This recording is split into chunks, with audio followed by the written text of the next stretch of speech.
Is screen visible to all? Yes.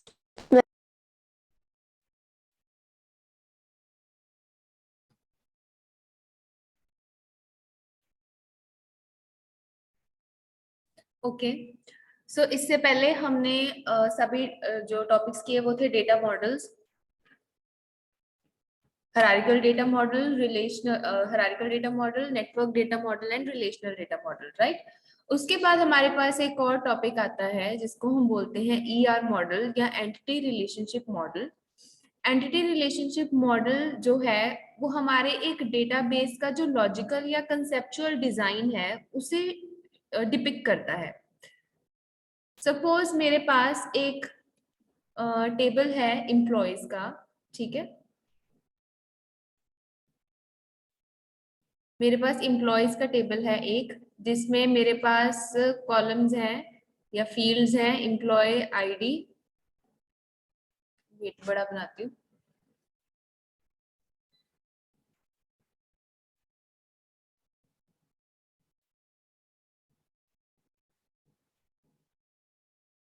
ठीक है। इसमें मेरे पास अलग अलग फील्ड्स हैं। सपोज फील्ड है एम्प्लॉय की आईडी, एम्प्लॉय का नेम, एम्प्लॉय की सैलरी और एम्प्लॉय का फोन नंबर, ठीक है। और यहाँ पर मैंने इसके रिकॉर्ड्स फिल किए हुए हैं। और एक मेरे पास डेटाबेस है या सॉरी टेबल है डिपार्टमेंट का, ये हो गया मेरा एम्प्लॉय टेबल, ठीक है। उसके बाद मेरा एक टेबल है डिपार्टमेंट का,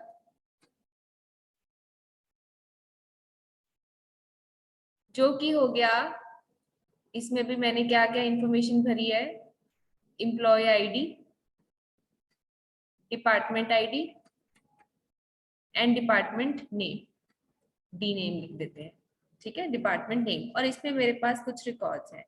सपोज मेरे पास एक एम्प्लॉय है जिसकी आईडी है X1, उसका नेम है ABC, उसकी सैलरी है 20,000 और उसका फोन नंबर कुछ 9814 समथिंग समथिंग समथिंग, राइट। ये एम्प्लॉय का मैंने डिपार्टमेंट यहाँ लिखना है, तो मैंने यहाँ पे उस एम्प्लॉय की आईडी लिखी, डिपार्टमेंट की आईडी लिखी। सपोज सेल्स 1 डिपार्टमेंट की आईडी है और डिपार्टमेंट का नाम है सेल्स डिपार्टमेंट। तो ये दोनों जो टेबल्स हैं आपस में इंटर रिलेटेड है, राइट। एम्प्लॉय का टेबल होगा हमारे पास जिसमें हमारे पास एम्प्लॉय का डाटा होगा, फिर डिपार्टमेंट का टेबल है हमारे पास जिसमें डिपार्टमेंट्स का डाटा है, और उन दोनों को रिलेट किया हुआ है कि कौन सा एम्प्लॉय कौन से डिपार्टमेंट में काम करता है। अब अगर मुझे यहाँ से ये स्टडी करना हो कि ABC नाम का एम्प्लॉय कौन से डिपार्टमेंट में काम करता है, तो मैं क्या करूंगी, ABC नाम वाले की जो आईडी है वो चेक करूंगी और उस आईडी के कॉरस्पॉन्डिंग डिपार्टमेंट टेबल में क्या डिपार्टमेंट मेंशन किया है वो चेक करूंगी, तो मुझे पता चल जाएगा कि सेल्स डिपार्टमेंट में ABC नाम का एम्प्लॉय काम करता है, राइट। पता चल जाएगा, यस मैम। ठीक है। तो अब एंटिटी रिलेशनशिप मॉडल क्या होता है? एंटिटी रिलेशनशिप मॉडल हमारा जो भी डेटाबेस का ये डिजाइन है, सपोज ये दो टेबल्स हैं, उसको लॉजिकली रिप्रेजेंट करते हैं हम, ठीक है। एंटिटी रिलेशनशिप में मॉडल में तीन चीजें होती हैं। पहली चीज होती है एंटिटी। मुझे कोई बता सकता है ये इस डेटाबेस में जो दो टेबल्स हैं इसमें एंटिटीज कौन कौन सी हैं?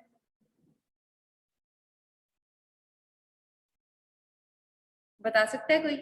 एंटिटी क्या होता है? एक ऑब्जेक्ट, कोई भी चीज, कोई भी पर्सन, इसमें एंटिटीज क्या हैं? जस्ट गेस कर लो।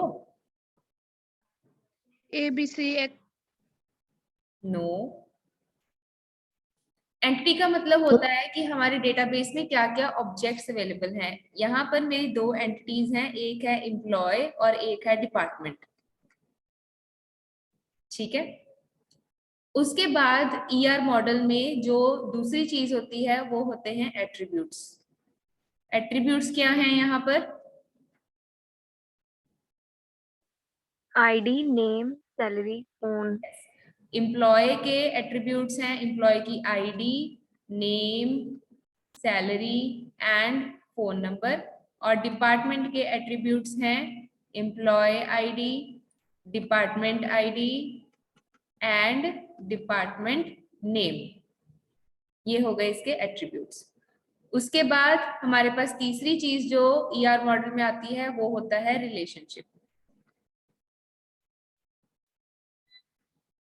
ये रिलेशनशिप्स जो हैं आपस में कितने टाइप के हो सकते हैं, 1 to 1 relation, 1 to many relation, many to 1 relation and many to many relation. ठीक है, तो इन तीन चीजों के बेसिस के ऊपर हम ईआर डायग्राम बनाते हैं, एंटिटी रिलेशनशिप डायग्राम बनाते हैं। इतना क्लियर हो गया? अब मैं इसका डायग्राम बना के दिखाती हूँ आपको।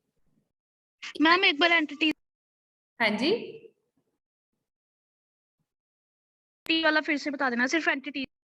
एंटिटी होती है कोई भी ऐसा ऑब्जेक्ट जिसके बारे में हम इंफॉर्मेशन सेव कर रहे हैं डेटाबेस में। जैसे एम्प्लॉय डिटेल्स है तो हमारी यहाँ पर एंटिटी क्या है, एम्प्लॉय। ठीक है, ये मैं एंटिटी रिलेशनशिप मॉडल के हिसाब से बता रही हूँ। अभी मैं आपको उसका मॉडल बना के बताती हूँ तो आपको क्लियर हो जाएगा। ठीक है, सो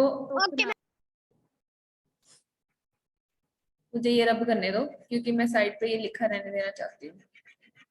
तो अगर मैंने इन दो टेबल्स को एंटिटी रिलेशनशिप मॉडल के बेसिस के ऊपर, मतलब इसका लॉजिकल डिजाइन शो करना है बिना टेबल्स बनाए, तो मैं क्या करूंगी, मैं सिंपली यहाँ पर, अच्छा सबसे पहली बात, एंटिटी को जब हमने ईआर मॉडल में रिप्रेजेंट करना है तो हमेशा रेक्टेंगल बॉक्स के साथ करना है। रिलेशनशिप को हमने डायमंड के साथ शो करना है।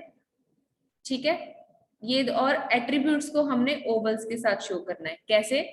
अब इसी डाटाबेस का अगर मैं लॉजिकल ईआर डायग्राम बनाऊं तो कैसे बनेगा, मेरे पास पहली एंटिटी क्या है, एम्प्लॉय।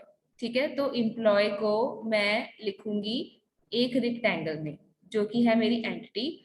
दूसरी एंटिटी मेरी क्या है, डिपार्टमेंट। तो डिपार्टमेंट वाली एंटिटी को भी मैं रेक्टेंगल में लिखूंगी। अब जब हमने एट्रीब्यूट्स लिखने हैं तो हमने कुछ इस तरह से लिखने हैं। सबसे पहला एट्रीब्यूट क्या है एम्प्लॉय का, उसकी आईडी। तो इस तरह से लाइन लगा के ओवल में हमने लिख देना है, इसका एक एट्रीब्यूट है आईडी, दूसरा इसका एट्रीब्यूट है नेम, तीसरा इसका एट्रीब्यूट है सैलरी, ठीक है, और चौथा इसका एट्रीब्यूट है फोन नंबर। ठीक है, इसी तरह से डिपार्टमेंट का पहला एट्रीब्यूट है एम्प्लॉय आईडी, दूसरा एट्रीब्यूट है डिपार्टमेंट आईडी, और तीसरा एट्रीब्यूट है डिपार्टमेंट नेम। ठीक है, अब हमने क्या कर दिया, एंटिटीज डिफाइन कर दी, एम्प्लॉय एंड डिपार्टमेंट की, इनके हमने टेबल्स बनाए हैं।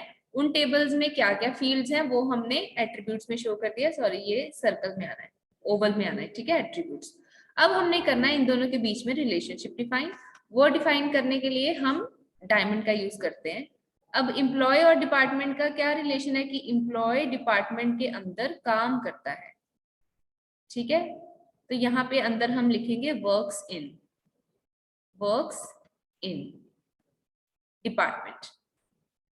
ठीक है, इतना ये डायग्राम क्लियर हो गया। दो एंटिटीज, उनके एट्रीब्यूट्स हमने इस तरह से शो करने हैं। देन हम यहाँ पर इनके बीच में रिलेशनशिप क्या है, वर्क्स इन। अब कैसा रिलेशनशिप है, मैनी टू मैनी रिलेशनशिप है, या मैनी टू वन रिलेशनशिप भी हो सकता है कि many employees work in one department और many employees work in many departments.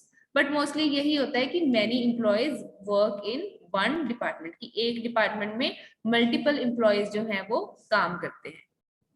ठीक है, many employees work in one department, मानो सेल्स डिपार्टमेंट की ही बात हो रही है। ठीक है, तो मैनी टू वन रिलेशनशिप होगा।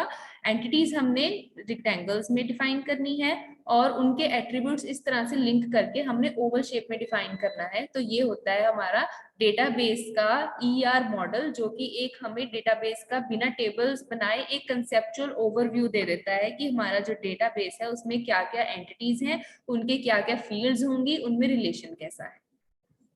क्लियर हुआ? Yes ma'am. पक्का Yes, सबको ma'am. क्लियर है? सब लोग बोलो। Yes ma'am.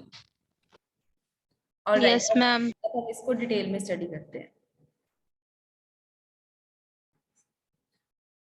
So ER model stands for Entity Relationship Model. It is a high level data model. This model is used to define the data elements and relationship for a specified system. For a specified system मतलब for a specified database, उसमें जो भी हमारे पास elements हैं, entities हैं, उनके बीच में relationship हमें वो show करता है. It develops a conceptual design for database. It also develops a very simple and easy design view of data. Database का एक अच्छा हमें व्यू मिल जाता है, कंसेप्चुअल व्यू मिल जाता है कि हमारे डेटाबेस में कौन कौन सी चीजें किस तरह से इंक्लूडेड हैं और किस तरह से एक दूसरे के साथ रिलेटेड हैं. In ER modeling, the database structure is portrayed as a diagram called entity relationship diagram. Entity relationship diagram के थ्रू हम अपना जो मॉडल है वो शो करते हैं, एक इस तरह का वो डायग्राम बना के, जो मैंने आपको बना के दिखाया. ठीक है, इन्होंने भी एक एग्जांपल लिया. For example, we design a school database. In this database the student will be an entity, right, जिसके बारे में हम डेटाबेस सेव कर रहे हैं. तो स्टूडेंट एक एंटिटी है, उसके कुछ भी एट्रीब्यूट्स हो सकते हैं जो हम डेटाबेस में डालना चाहते हैं. इन्होंने एड्रेस, नेम, एज, आईडी लिखी है. The address can be another entity with attributes like city, street, name, pin code, etc. and there will be relationship between them. ऐसा भी हो सकता है कि हम एड्रेस को आगे जाके डिवाइड कर दें, बट अभी के लिए you can see a simple diagram. Entity student है जिसको रेक्टेंगल में लिखा और उसके एट्रीब्यूट्स इस तरह से ओवल शेप में डायग्राम बना के शो किया गया है. ठीक है, उसके बाद कंपोनेंट्स ऑफ ईआर डायग्राम, ये सारा मैं बता चुकी हूँ आपको ओवरव्यू में. ये बस आप एक बार रिवाइज कर लो. अब ईआर डायग्राम में क्या क्या तीन चीजें होती हैं. एक होती है एंटिटी, एक होते हैं एट्रीब्यूट और रिलेशनशिप. एंटिटी को डिटेल में पढ़ेंगे हम. वीक एंटिटी, स्ट्रॉन्ग एंटिटी, दो टाइप्स की होती हैं. उसके बाद एट्रीब्यूट्स के हम टाइप्स पढ़ेंगे कि किस किस टाइप के एट्रीब्यूट्स होते हैं, और हम रिलेशंस पढ़ेंगे किस किस टाइप के रिलेशंस होते हैं विद एग्जांपल्स. सबसे पहले एंटिटी क्या होती है. An entity may be any object, class, person और place in the ER diagram. An entity can be represented as rectangles. ठीक है, एक एंटिटी कोई भी ऑब्जेक्ट, कोई भी पर्सन, कोई भी प्लेस हो सकती है जिसके बारे में हम डेटाबेस में डेटा स्टोर कर रहे हैं और हमने इसको रेक्टेंगल के साथ रिप्रेजेंट करना है. तो यहाँ पर इन्होंने एक वही एग्जांपल ली हुई है, दैट एन एम्प्लॉय और डिपार्टमेंट, ये दोनों एंटिटीज हैं और इनमें रिलेशनशिप है वर्क्स फॉर. तो एंटिटी की आपको एग्जांपल दी हुई है. Consider an organisation as an example. Manager, product, employee, department, कुछ भी, और ये सारी चीजें क्या है, एंटिटीज हैं. इसी तरह से अगर आप यूनिवर्सिटी का डाटाबेस देखोगे तो उसमें teacher, student, non working staff, admin staff, ये सारी क्या है, एंटिटीज हैं. ठीक है, अब हमारे पास एंटिटीज जो हैं वो दो तरह की होती हैं, weak entity and strong entity. Strong entity तो होती है जो मेन चीज है. ठीक है, मेन एक हमारे पास ऑब्जेक्ट है या पर्सन है या कोई भी चीज है. वीक एंटिटी होती है वो एंटिटी जो हमारी की स्ट्रॉन्ग एंटिटी के ऊपर डिपेंड करती है. ठीक है, an entity that depends on another entity is called a weak entity. The weak entity does not contain any key attributes of its own. The weak entity is represented by double rectangle. ये जो की वाली language इन्होंने line लिखी है, अभी ये मत देखो. अभी आप ये देखो कि जो भी वीक एंटिटी होती है वो हमेशा स्ट्रॉन्ग एंटिटी के ऊपर डिपेंड करती है. जैसे लोन है एक एंटिटी, किसी बैंक का डेटाबेस है, तो इंस्टॉलमेंट हमेशा लोन के ऊपर डिपेंड करेगी ना, कि उस लोन की कितनी इंस्टॉलमेंट्स लोगों ने भरनी है, उनके लोन के हिसाब से जो भी उनका इंटरेस्ट का परसेंटेज वगैरह जो भी होगा. तो इंस्टॉलमेंट लोन पे डिपेंड करती है, लोन पे. तो जब हमने ईआर में कोई ईआर डायग्राम में कोई इस तरह की एंटिटी शो करनी है जो वीक एंटिटी है, तो उसको हमने डबल रेक्टेंगल में शो करना है. ठीक है, इतना क्लियर हो गया एंटिटी क्या होती है. Yes ma'am. Yes, ma'am. So next हमारे पास आते हैं एट्रीब्यूट्स. एट्रीब्यूट्स आपको पता है, एट्रीब्यूट्स हम फील्ड्स में लिखते हैं जो कि हमारे डेटा की प्रॉपर्टी डिफाइन करते हैं कि डेटा हमने भरना कैसा है. So the attribute is used to describe the property of the entity. Eclipse, oval को एक्लिप्स भी बोलते हैं, is used to represent an attribute. इन्होंने बिल्कुल सर्कल्स बनाए हैं, आपने थोड़े ओवल शेप में बनाने. ठीक है, जैसे स्टूडेंट की एट्रीब्यूट्स क्या उन्होंने लिख दिए, ID, phone number, age, name, etcetera etcetera. अब जो हमारे पास एट्रीब्यूट्स होते हैं वो डिफरेंट टाइप्स के होते हैं. सबसे पहला होता है की एट्रीब्यूट. सपोज हमारे पास एक स्टूडेंट डेटाबेस है, जिसमें हमारे पास कुछ फील्ड्स हैं जो कि है ID, name, address and phone number. ठीक है, ये हमारे पास डेटा है स्टूडेंट्स का। SID लिख देते हैं, स्टूडेंट आईडी। सो एक स्टूडेंट की आईडी है, रोल नंबर मान लो या आईडी मान लो 1, उसका नाम है राम, उसका एड्रेस है, सपोज मैं लिख देती हूँ PMC चौक, एनीथिंग, ठीक है, और उसका फोन नंबर है 981400 एक्सेट्रा एक्सेट्रा एक्सेट्रा। दूसरा स्टूडेंट है जिसका नाम है श्याम, उसका कुछ एड्रेस लिख दो, BMC चौक लिख देते हैं, और यहाँ पे उसका कुछ फोन नंबर है। अब सपोज एक तीसरा स्टूडेंट है,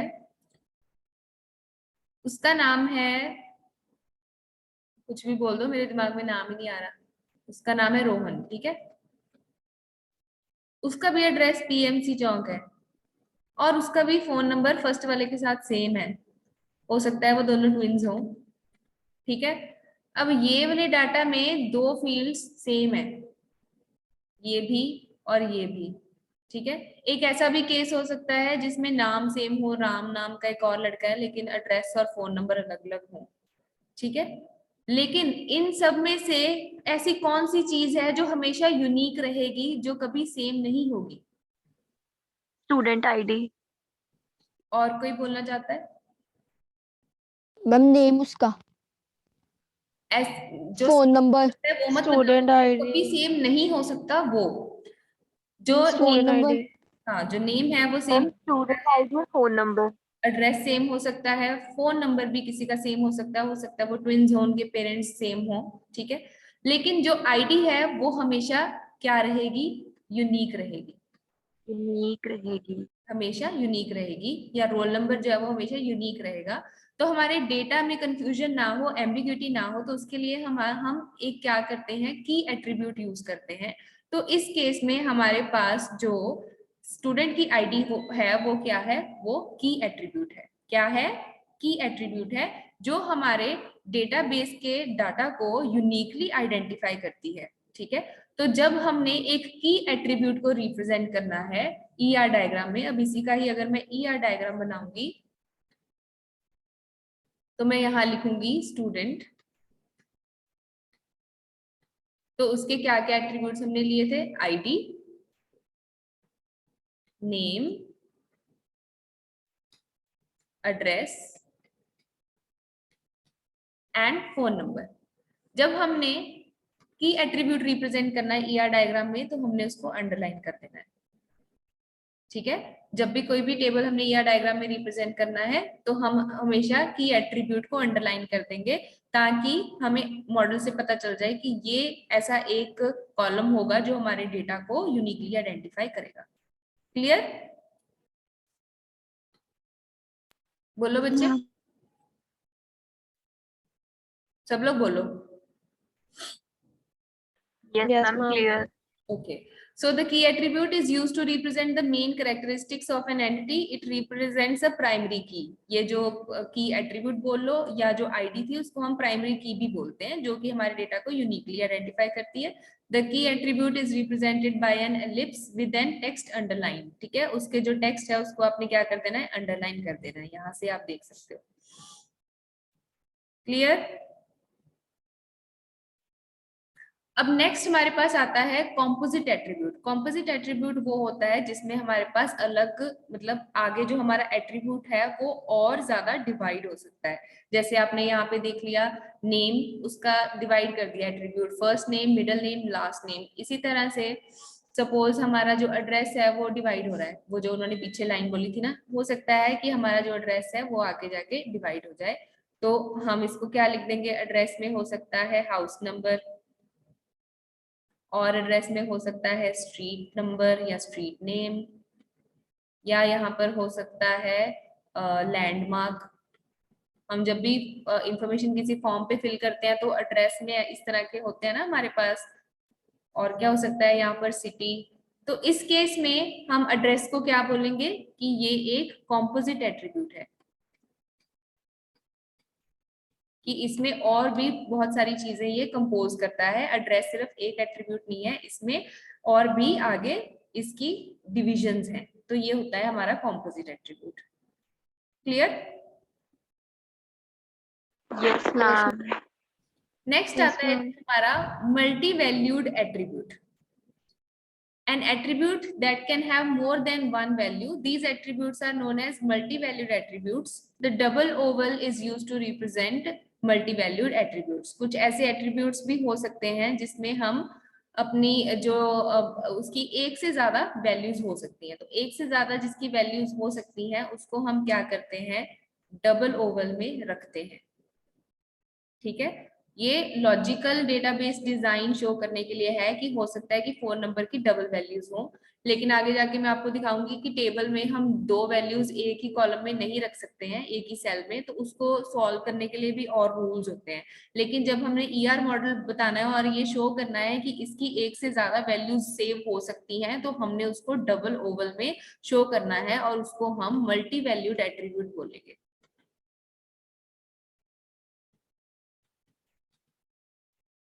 ठीक है, इतना clear? Yes ma'am. Yes, ma'am.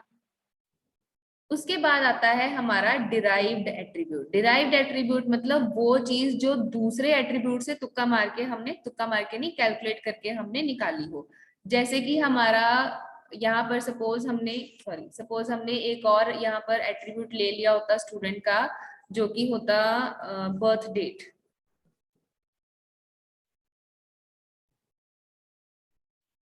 यहाँ पे हमने एक और एट्रीब्यूट ले लिया इसका बर्थ डेट। तो क्या हम बर्थ डेट से एज निकाल सकते हैं?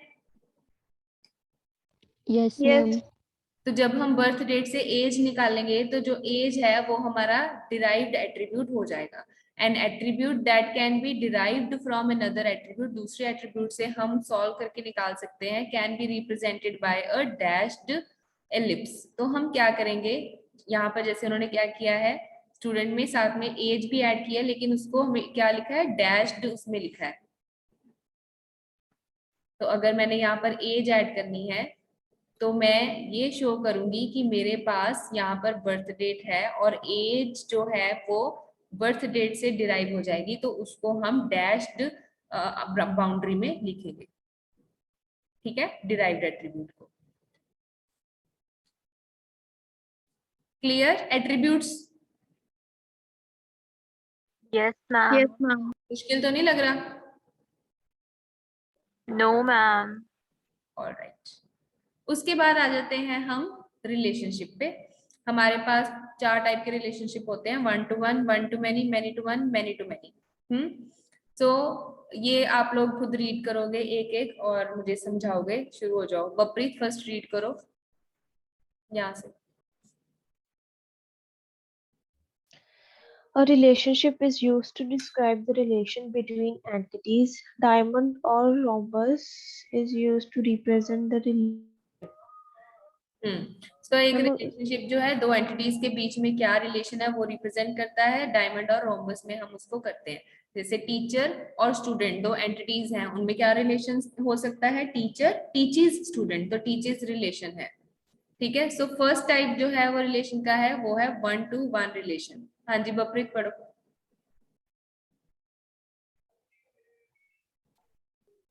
when only one instance of an entity is associated with the relationship, then it is known as one-to-one relationship. For example, a female can marry to one male and a male can marry to one female. हाँ, जब दोनों तरफ से एक ही instance हो सकता है ऐसा, ठीक है ना, दोनों तरफ से एक ही रिलेशनशिप हो सकता है कि एक जो फीमेल है वो, ये तो उन्होंने बहुत ही मतलब लिटरल एग्जांपल्स के साथ आपको समझाया कि 1 female is married to 1 male, ऐसा ही होता है ना इन जनरल, लाइक जनरल अगर आप देखो एग्जाम्पल में, तो एक एग्जाम्पल है female is married to male, तो ये क्या है 1 to 1 रिलेशनशिप है। ठीक है, एग्जाम्पल से ही समझ में आ रहा है। उसके बाद है हमारा 1 to many रिलेशनशिप। हाँ जी खुशी पढ़ो। 1 to many relationship. When only one instance of the entity on the left and more than one instance on an entity on the right associates with the relationship, then this is known as a one-to-many relationship. For example, scientists can invent many inventions, but the invention is done by the only specific scientist. ठीक है, जैसे Albert Einstein ने कितनी सारी inventions की, तो उन्होंने एक जनरल लिया हुआ है कि एक साइंटिस्ट मेनी इन्वेंशंस कर सकता है, लेकिन बहुत सारी इन्वेंशंस, मतलब एक इन्वेंशन बहुत सारे साइंटिस्ट नहीं कर सकते। हाँ, उस पर काम करते हैं, लेकिन वो आइडिया तो एक ही जने का होता है ना, इन्वेंट तो एक ही जना करता है मोस्टली, जनरल एग्जांपल्स हैं। तो one two many mean scientist ने इन्वेंट की बहुत सारी इन्वेंशंस। ठीक है, उसके बाद है हमारे पास मैनी टू वन रिलेशनशिप। हाँ जी Vineet. When more than one instance of the entity on the left and only one instance of an entity on the right associates with the relationship, then it is known as many to one relationship. For example, student enrolls for only one course, but a course can have many students. ठीक है, जैसे आपकी example, खुशी चौधरी ने कौन सा course लिया? बीवॉक artificial intelligence का कोर्स लिया, लेकिन बीवॉक आर्टिफिशियल मतलब कोर्स एक है और उसमें मेनी स्टूडेंट्स हो सकते हैं, राइट? तो वही उसका उल्टा हो गया, many students can take one course, लेकिन एक but a course can have many student. ऐसा नहीं हो सकता कि एक स्टूडेंट जो है वो मल्टीपल कोर्सेज ले ले, ठीक है, या फिर मल्टीपल कोर्सेज में सिर्फ एक ही बच्चा हो। तो मैनी टू वन रिलेशनशिप मतलब many students have enrolled in one course या वन प्रोग्राम या वन क्लास, तो वो हो गया मैनी टू वन रिलेशनशिप। उसके बाद मैनी टू मैनी रिलेशनशिप पढ़ लो कोई और, कौन? रोशनी। Many to many relationship. When more than one instant of the entity on the left and more than one instant of an entity on the right associates with the relationship, then it is known as a many to many relationship. For example, employees can assign by many projects and project can have many employees. ठीक है, बहुत सारे employees को, मतलब many employees को many projects पे, multiple projects पे काम करने को मिल सकता है, और मल्टीपल प्रोजेक्ट्स के ऊपर बहुत सारे एम्प्लॉयज काम कर सकते हैं। तो ये दोनों वे से मैनी टू मैनी रिलेशनशिप की एक एग्जांपल है। ठीक है, तो ये कंसेप्ट होता है रिलेशनशिप का। अब मैं आपको कल एक डाटाबेस दूंगी, ठीक है, टेबल्स दूंगी, उसमें क्या क्या टेबल्स हैं और उनमें क्या क्या क्या रिलेशनशिप है, तो उसका आपने ईआर मॉडल खुद बनाना है। जैसे मैंने आपको स्टार्टिंग में दो टेबल्स बना के दिखाए, फिर उनका कैसे ईआर डायग्राम बनना है वो दिखाया, तो ये हम प्रैक्टिस करेंगे। ठीक है, ओके मैम। आज के लेक्चर में कोई Okay, doubt? ma'am. No, ma'am. पक्का? सभी बताओ। जसकिरण? No, ma'am. ठीक है।